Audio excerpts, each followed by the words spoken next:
A aula passa rapidinho. Então, semana passada, eu estava falando com vocês sobre a questão do cadastro, do banco de dados, e eu falei que eu tinha um tópico extra que não tem na apostila, né? Mas que eu acho importante passar para vocês. Aliás, uma perguntinha: quem chegou a assistir o vídeo que eu mandei lá no grupo? Não. Mandei semana passada, logo depois da aula. Depois vocês dão uma olhadinha lá, gente. É bem interessante, tá? Então, olha só. A gente precisa, né? A gente viu lá a diferença entre marketing e publicidade, eu expliquei semana passada. E hoje vem crescendo demais a ideia do marketing nas mídias sociais, certo? O que é isso, gente? É uma estratégia, né, que você utiliza as principais redes sociais como uma ferramenta de promoção da sua marca, divulgação dos seus produtos ou serviços. Dá para usar esse canal para diversas outras ações, né? Criar um canal de atendimento ao cliente, isso aqui o pessoal chama de SAC, né? Serviço de atendimento ao cliente 2.0. O saque antigo é aquele que você ligava para reclamar do produto, alguma coisa. O saque 2.0 é nas redes sociais, né? E aí, gente, a gente precisa entender um outro conceito que eu queria passar bem rapidinho para vocês, que é o conceito B2B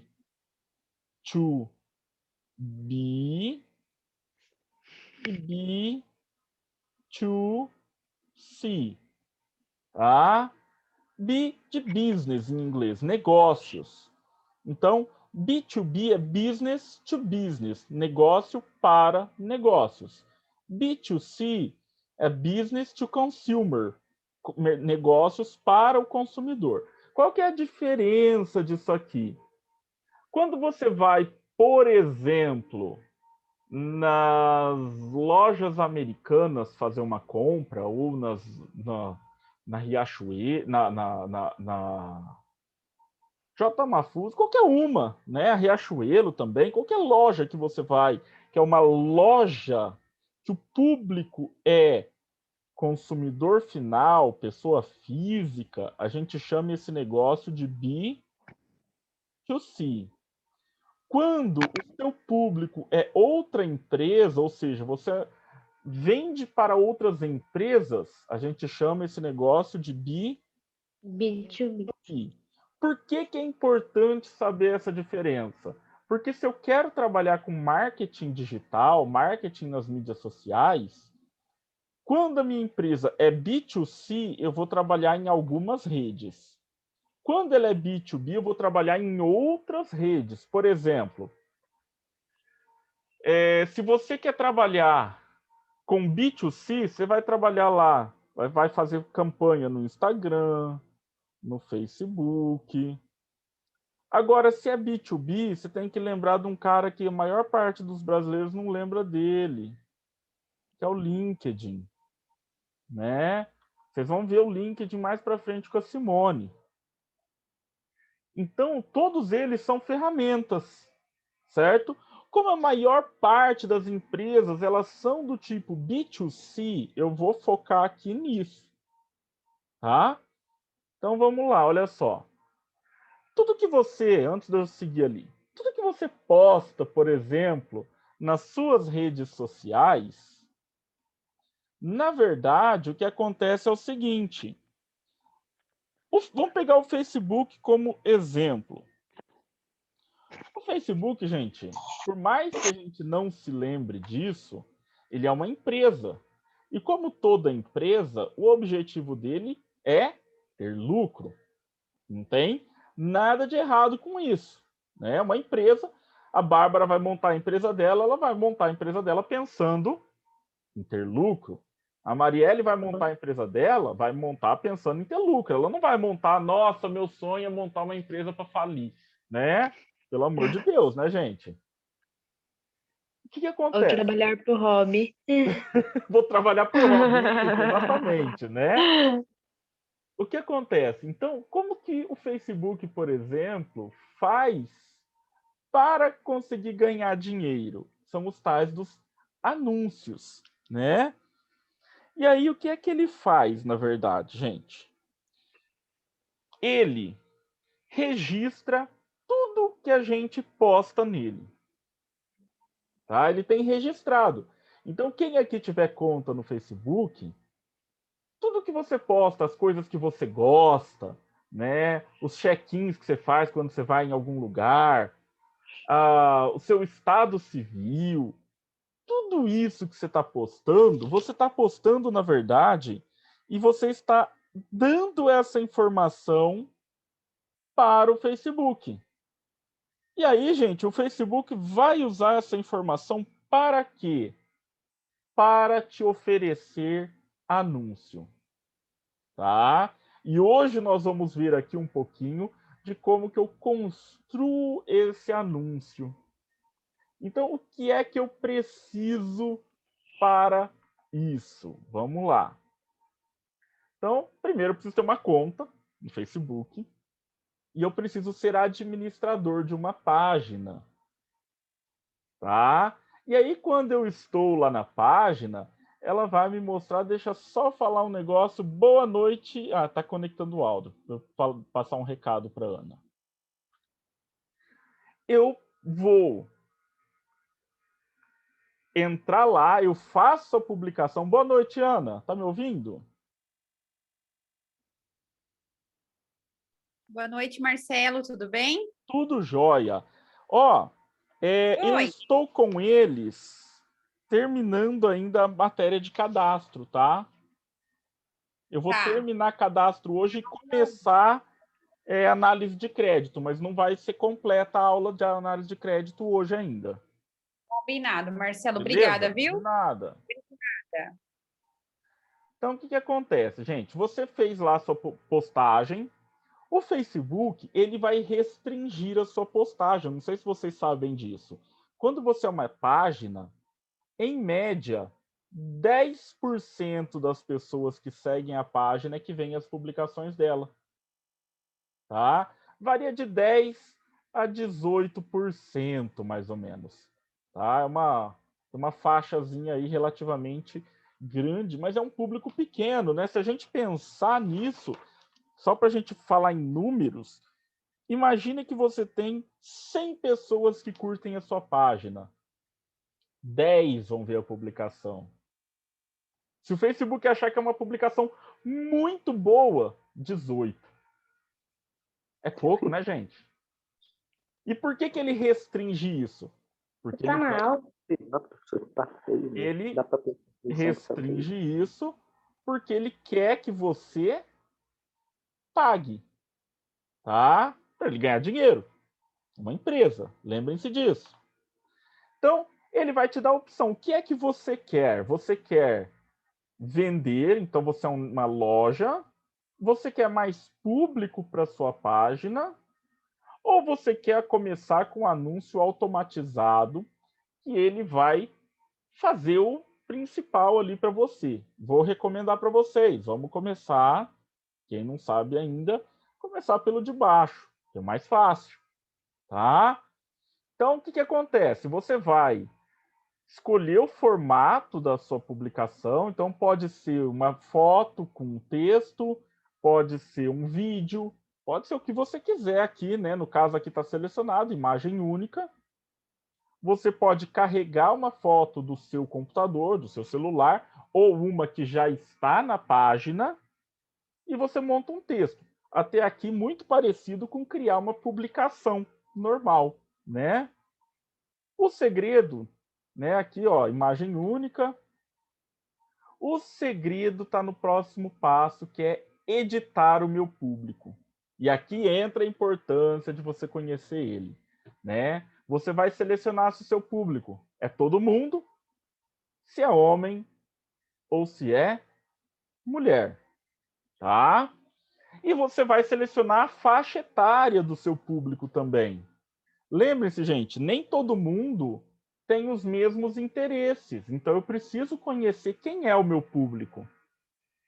E aí eu posso setorizar, eu posso vir aqui, né, em localização, Olha, eu quero atingir pessoas do Brasil inteiro. Deixa o Brasil. Não, eu quero atingir pessoas de São José do Rio Preto. Eu posso, eu venho aqui, eu digito São José do Rio Preto, São Paulo, e ele vai fazer a redução de público para isso. Vou falar para ele, não, eu quero pegar Rio Preto e as cidades que estão até 20 quilômetros em volta. Sem problema. Aqui embaixo, ele está dando um seletorzinho, né? Esse seletor ele vai falar o seguinte: se ele tiver no vermelhinho, o seu público é muito específico, você vai atingir pouquíssimas pessoas. Se ele tiver no amarelo, seu público está muito amplo, dá para dar uma melhorada nisso aí. Se você deixar no meio, no verdinho, tá normal. Aqui, por exemplo, esse exemplo, né, que eu não selecionei nada específico, ele está falando, olha, seu público em potencial é de 120 milhões de pessoas. Né? Porque é homem, mulher, de 18 a 65 anos no Brasil inteiro. Só que eu posso filtrar mais. Eu posso ir lá, por exemplo, e falar, olha, eu tenho interesse em pessoas, eu sou uma loja de bebidas. Então eu quero pessoas que curtem, eu tenho pessoas que têm interesse em bebida. Como que o Facebook vai saber isso? Ah, você curtiu a página lá da cerveja tal, você postou uma foto sua, né, com a latinha na mão, com a garrafinha. O Facebook está registrando tudo isso, tá, gente? Ah, ó, a minha loja de bebidas, né, a nossa loja de vinhos da semana passada, ela vai fazer a campanha mês de maio, mês das noivas, né, gente? Vou fazer campanha esse mês. Então, eu quero pessoas que tenham interesse em bebidas, que o seu status de relacionamento esteja namorando, noiva ou num relacionamento sério. O que o Facebook vai fazer? Vai mostrar essa propaganda só para essas pessoas que tenham essas duas coisas em comum. Tá? Então você vai filtrar, você vai restringir de acordo com o seu público, de acordo com o seu interesse. E é por isso que eu falo, gente, um cadastro bem feito, ele te mostra quem é seu público. E aí você consegue filtrar isso aqui de uma maneira melhor, tá? Aí você precisa falar quanto tempo esse anúncio vai ficar no ar. Ó, eu quero que ele fique no ar 5 dias e eu quero gastar por dia o valor mínimo, que no ano passado era R$ 5,91. Aí ele está falando, ó, tudo bem, isso aqui vai te dar, em média, de 20 a 57 novas curtidas por dia. É pouquíssimo. Mas você está gastando R$ 5,91 por dia, né, gente? Significa que cada pessoa está custando para você, vamos pegar 20 curtidas. Vamos dividir por R$ 5,91. 20 dividido por R$ 5,91, cada pessoa custou para você R$ 3,38 de investimento. Gente, é um investimento baixíssimo para atrair um cliente em potencial. Lembrando, se você conhece bem o seu cliente, esse investimento ele vai ser focado em pessoas que são potenciais para consumir com você. Por isso que eu coloco isso aqui na aula de cadastro, para vocês entenderem a importância que o cadastro tem, tá? Tranquilo, gente? Alguma pergunta? Não. Não? Perfeito. Então, beleza. Vamos agora falar do nosso próximo assunto. Cadê ele aqui? O que é crédito? É o que eu tô devendo no banco. É o que você Brincadeira. está devendo no banco? Olha só, gente. Eu vou fazer aqui um breve apanhado, né, do que é crédito para a gente entender isso aqui um pouquinho melhor. Então, olha só. A palavra crédito, ela vem do latim credere, que significa acreditar, tá? Inclusive, quando você fala lá, por exemplo, credo, credo também é acreditar, tá, gente? Quando a gente usa, tem gente que usa credo como uma expressão de susto, de não gostou. Você está falando acreditei, né? Você não está falando nada demais, não. Outro significado para a palavra é confiar. Então, o que acontece? Quando você concede crédito para o cliente, na verdade, você está falando para ele o quê? Que eu vou te entregar, por exemplo, um produto e que você vai me pagar no futuro porque eu confio em você. Quando a gente coloca isso dessa forma, parece uma ideia bem imbecil, né, da gente imaginar isso. Mas aí eu vou voltar aqui no meu... Vou voltar aqui não, eu vou um pouquinho lá no quadro branco para eu poder anotar algumas coisas, fazer uns rabiscos aqui com bastante espaço. O que Deve estar acontece? sentindo falta da lousa, né, Marcelo? Ah, eu fico desesperado sem lousa, gente. Vocês não têm ideia de como eu amo rabiscar a lousa. Nós Então, sabemos. o que acontece? Olha só. A gente tem que entender o seguinte. Muito embora a gente acredite, né, que a gente já está na Terra há muito tempo, né, que a civilização humana tem aí em torno de 5, quase 6 mil anos, mais ou menos, a nossa modernidade ela é muito recente, tá? Se a gente pegar, por exemplo, na época da Idade Média, no final da Idade Média é que começam a surgir os bancos. Só que nessa época, gente, não era qualquer um que podia ir lá no banco e abrir uma conta, né? Eu, Marcelo, professor, se eu vivesse na Idade Média, ali final da Idade Média, começo da Renascença, o banco não ia deixar nem eu entrar pela porta dele. Quem que podia ter conta nos bancos? Os grandes mercadores e os nobres, né? As pessoas que realmente tinham dinheiro. E eu, pobre mortal, tinha que fazer o quê? Eu tinha que guardar meus trocadinhos em casa, debaixo do colchão, né? O que acontece? O banco ele já concedia crédito para os mercadores e para os reis, né? Então, se a gente pensar, por exemplo, mercadores, toda parte das grandes navegações elas foram em parte financiadas, não as de Portugal, tá, gente? Portugal foi louca, deu uma pira lá no rei e falou: vai lá, se mete aí no mar, vai navegar, meu filho. Foi mais ou menos assim com Portugal. Mas ali os mercadores genoveses, né, ali na Itália, eles eram financiados pelos bancos. Como? O banco emprestava dinheiro. Ah, você vai viajar até a China para buscar especiarias, vai até a Índia. Beleza, tá aqui uma grana, eu quero 60% do que você conseguir. Olha que legal, né? Você viaja, você enfrentava lá deserto, camelo, riscos, e voltava, você ia ficar só com 40%. Mas você também não gastou nada do teu bolso. Então tá ótimo, né? E os reis, gente, quando eles faziam guerras, eles precisavam pegar dinheiro de algum lugar. Tá? Então, num primeiro momento, o crédito era só para isso aqui. Aí, a gente tem lá, né, já na época do descobrimento, da colonização aqui do Brasil, a gente tinha os pequenos comerciantes que eles começaram a oferecer crédito para a população. Então, o que era isso?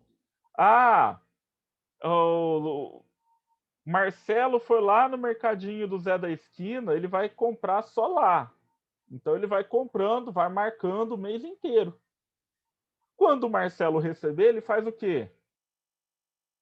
Paga a dívida. Ou foge, né? O que der para fazer. Não, paga a dívida, é óbvio, né? Então eu vou lá pagar a dívida com o Zé da esquina. Então a gente tem aqui uma segunda etapa do crédito. Só que a gente tem uma terceira etapa que ela acontece depois de 1945. Eu não sei quem aqui gosta ou não de história, acho que já deu para perceber que eu amo, né? Em 1945 aconteceu um fato muito importante na história da humanidade chamado fim da Segunda Guerra Mundial. E com o fim da Segunda Guerra Mundial, muitas tecnologias, muitas coisas tinham sido inventadas. E aí essas coisas começaram a chegar para o público, né? E aí, gente, a gente tem um problema. O mundo passou por um processo de industrialização. Quando a gente estudar o RH, a gente vai ver que por conta disso aqui, o Brasil foi criar a sua primeira lei trabalhista também, tá? Mas o mundo passou por um processo de industrialização. Então eu tenho um aumento de oferta de produtos, só que as pessoas estão ganhando mesmo tanto, elas não têm mais dinheiro para comprar. Então o que eu tenho que fazer?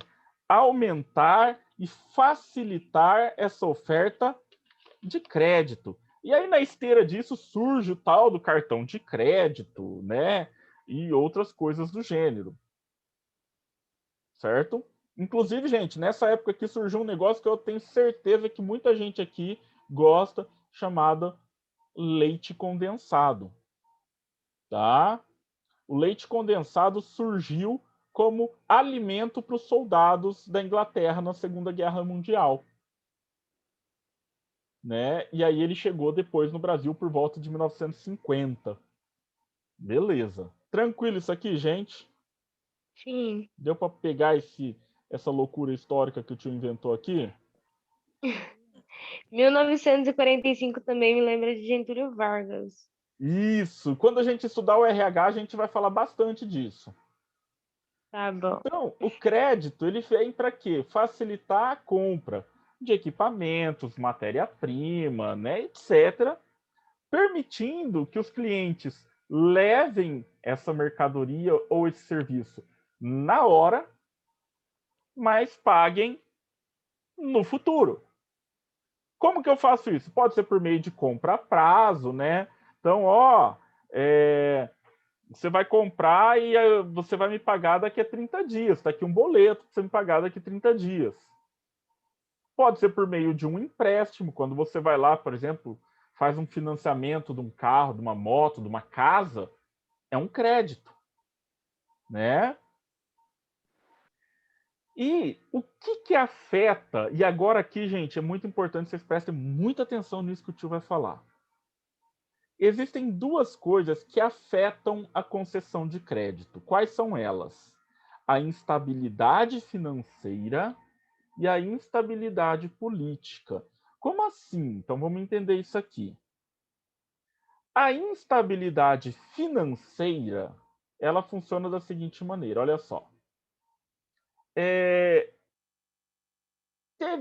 Tem alguns estudiosos, né, da economia mundial que eles falam que a economia, né, ela funciona em ciclos, tá? Um deles é um cara chamado Schumpeter, e esse Schumpeter, ele fala que o ciclo ele funciona da seguinte maneira: a gente tem momentos de crescimento econômico e momentos de recessão, né, que a gente chama de crise. A crise, em algum momento da crise, acontece alguma coisa que faz com que a gente entre num novo crescimento econômico. Depois vai vir outra crise. E assim é sucessivamente. Tá? Quem tiver interesse, procura aí sobre. Como é que chama? Destruição criativa. Tá? Que é a teoria desse cara, do Schumpeter. acontece? Quando eu estou aqui no alto, né, que a economia vai bem, tá tudo muito legal, as pessoas estão trabalhando, elas têm emprego, a economia está girando bem. Então, por exemplo, se eu concedi crédito para Natália, é garantido quase que ela vai poder pagar. Por quê? Porque ela está trabalhando, está tudo certo, né? Ela sabe que o emprego está bem. Agora, quando existe instabilidade financeira, ou seja, a gente está entrando no processo aqui de descer, a gente começa, quem é um pouquinho mais cuidadoso, a gastar menos, porque eu já não sei, né? Será que eu posso sair gastando? Como será que vai estar meu emprego? Será que eu vou ter emprego? Você fica meio com medo, então você evita gastar. Se as pessoas gastam menos, a economia gira menos. E aí, né, a Marielle vai pensar, pô, será que eu vou conceder crédito para as pessoas se elas não sabem se elas vão poder me pagar? A gente vai tomar mais cuidado na hora de dar esse crédito, né? Porque, gente, quando eu dou crédito, pensa comigo, olha só, eu vendi um produto, esse produto já foi embora da minha empresa, só que eu não recebi por ele ainda. Ou seja, o que vai acontecer? Eu vou precisar me organizar para ter dinheiro para comprar, para repor o meu estoque, não vou? Então, a gente Sim. tem que planejar esse crédito muito bem. E a instabilidade política, gente, ela também afeta a concessão de crédito, porque quando o país atravessa um momento de instabilidade política, as pessoas não sabem o que vai acontecer. Então o mercado ele reage reduzindo. Tá? Vou dar um exemplo. Essa semana começou a tal. Gente, não vamos fazer juízo de valor, tá? Não quero saber se apoio ou não apoio, não é isso que eu estou discutindo aqui. Começou essa semana a CPI do Covid, né? Das vacinas lá. O que aconteceu? De segunda para cá, o mercado de ações caiu. Tá? Eu vou dar um exemplo. Tem ações que eu tenho lá que caíram, que eu não perdi porque eu não vendi, elas podem subir de novo, mas que elas desvalorizaram R$ 25 nesses 2 dias. Né? Segunda, terça, e hoje eu não vi como que fechou. Mas o que é isso? Uma CPI investigando um governo gera instabilidade política? Sim, Com certeza. gera. Né? O mercado reage bem à instabilidade? Não. Não. Não, tá? Então, é isso que eu quero que vocês entendam. Lembrem-se, gente, eu não estou fazendo juízo de valor, não estou falando se está certo, se não está certo, se eu apoio, se não apoio. Eu estou mostrando uma situação fática, né? Então, eu preciso planejar conceder esse crédito de forma a não afetar o fluxo de dinheiro da minha empresa. Eu preciso continuar tendo dinheiro para pagar as contas. Vou dar um exemplo aqui, ó, matemático. Acompanha aqui comigo. Eu tenho uma empresa, vamos olhar primeiro aqui, lado esquerdo da minha tela.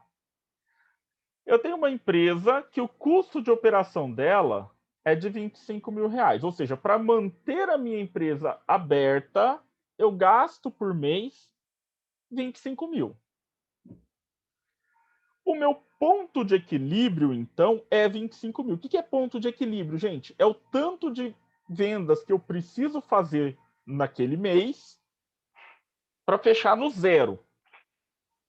Não sobra nada, mas não falta nada. Então eu preciso Nada. vender quanto no mês para acontecer isso? 25 mil. 25 mil. Eu vendi 45 mil, tudo em dinheiro. Entrou na mão ali o dinheiro. Pô, Metem. se entrou 45 e eu gasto 25, resultado meu de 20. 20. Matemática básica. Vamos pro outro lado agora. Mesma situação, custa 25 mil. Ponto de equilíbrio, mesma coisa. Eu vendi à vista 15 mil e a prazo 30 mil. Ó, 15 com 30, minhas vendas totais foram os mesmos 45. Teoricamente, o meu resultado é 20 mil do mesmo jeito. Só que na realidade eu estou devendo 10 mil. Por que eu estou devendo 10 mil? Porque em dinheiro entrou só 15 mil. E eu preciso pagar quanto?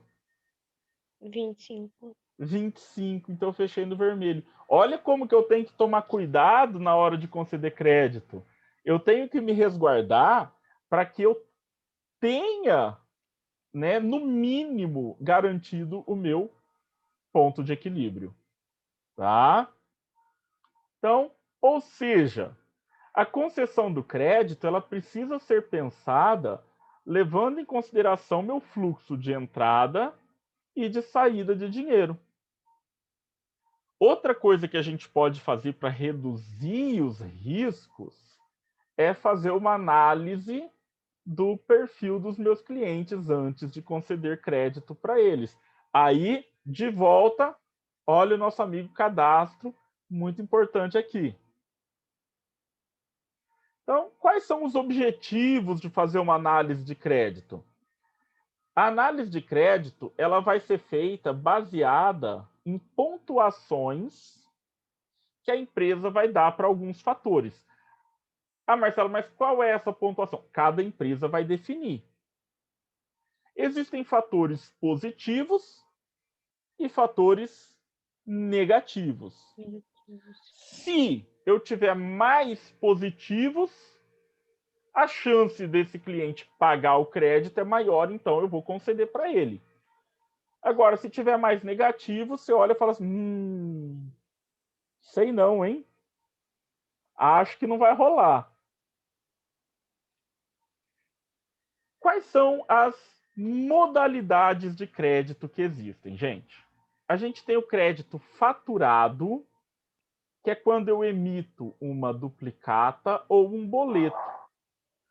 Marcelo, o que é uma duplicata? Duplicata, gente, é um tipo de documento para pagamento. Nós vamos estudar ela mais para frente no curso. Não precisa se preocupar com ela especificamente agora, tá? Então, o que acontece aqui? Se houve a emissão de duplicata ou se geraram um boleto para você pagar, esse crédito é chamado de faturado. Contrato de adesão é quando o cliente assina um contrato de adesão de crédito e eu emito um carnê, tá? E aí a pessoa vai pagando esse carnê todo mês ali. O que é um contrato de adesão? Só para a gente entender isso aqui, gente. Uma coisa é o seguinte, olha, eu tenho lá, por exemplo, um imóvel e eu vou vender essa casa para o Pedro. Então, eu e ele vamos procurar um advogado, o advogado vai fazer um contrato específico Marcelo e Pedro. Agora, vocês já imaginaram se quando você vai, por exemplo, todo mundo que vai lá, por exemplo, no banco fazer um empréstimo, o banco for fazer um contrato especial só para você? Não funciona. Então aí a gente tem os contratos de adesão. O contrato de adesão é um contrato que é um modelo fixo e eu vou mudar só os nomes da pessoa, endereços, dados dela, valores. Ah, Marcelo, onde eu já vi um contrato de adesão? Eu já vi um contrato de adesão, então vamos dar exemplos. O contrato que foi assinado com o Sebrae, que é um contrato de adesão. Quem tem, por exemplo, celular com franquia, né, ou pós-pago, ou controle contrato de adesão. Quem tem internet assinada em casa, contrato de adesão. Tá? Então, fácil aí da gente ver contrato de adesão. A nota promissória, gente, ela é um documento de crédito no qual você se compromete a pagar um valor numa data determinada. Nós vamos estudar ela também junto com a duplicata.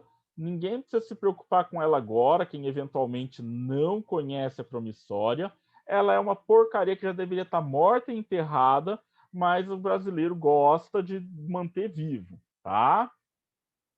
Temos o cheque pré-datado, que surgiu para substituir a promissória, porque o cheque não pode ser pré-datado, o cheque tem que ser à vista, mas o brasileiro inventou um jeito, e aí ao invés de tirar a promissória, a gente ficou com os dois. E a consignação, que é quando a pessoa já leva o produto e vai pagar depois, né? Por exemplo, você que pegou lá um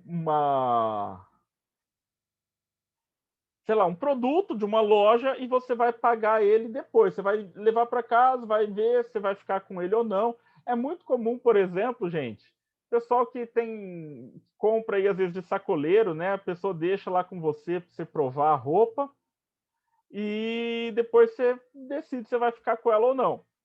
Então, é uma compra de crédito consignado.